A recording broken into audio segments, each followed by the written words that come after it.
You're listening to Systemic Error Podcast. The failure was designed. New bombshell video shows Mitch McConnell loaded into ambulance on a stretcher, based on an article by Roxanne Cooper.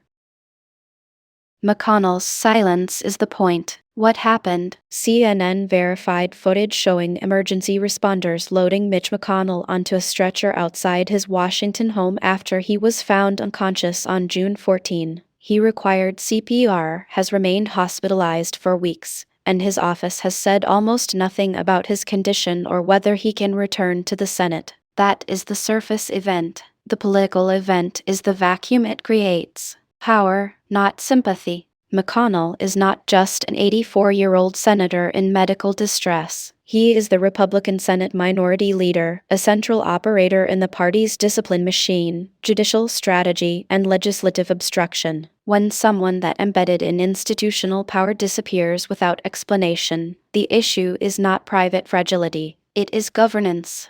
Republicans built a system that concentrates authority in a few aging men and then treats the public as entitled only to silence when that system fails. The result is not dignity, it is a black box where power keeps moving even when the person holding it may not be. The real decision makers. The article's most revealing fact is not the ambulance, it is the absence of transparency. McConnell's office has offered no substantive update. Senate rules do not require formal notification of incapacity. That means a man can remain a formal power center while colleagues, staff, and constituents are left guessing who is actually making decisions. That is not an accident, it is institutional design. The Senate allows ambiguity when clarity would force accountability. The party benefits from that ambiguity until the moment it becomes embarrassing. Blame lands upward, not down. The article's framing leans toward the spectacle of emergency responders, witness recollections, and the mystery of the transport. That is the shallow layer. The deeper issue is not whether the ambulance moved with enough urgency. It is why a major party can depend on a leader whose incapacity leaves no clean mechanism for public clarification.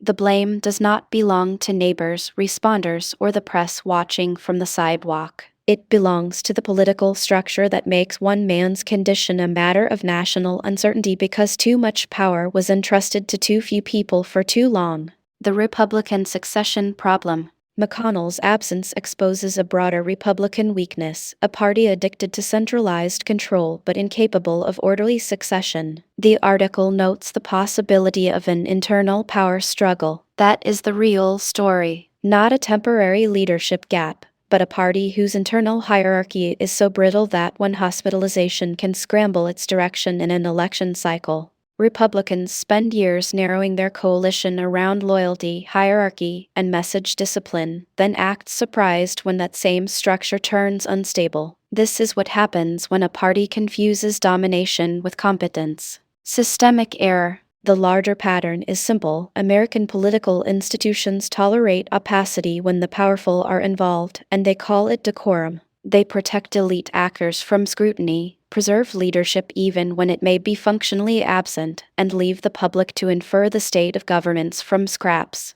That is not accountability, it is managed uncertainty for the benefit of the people already in charge.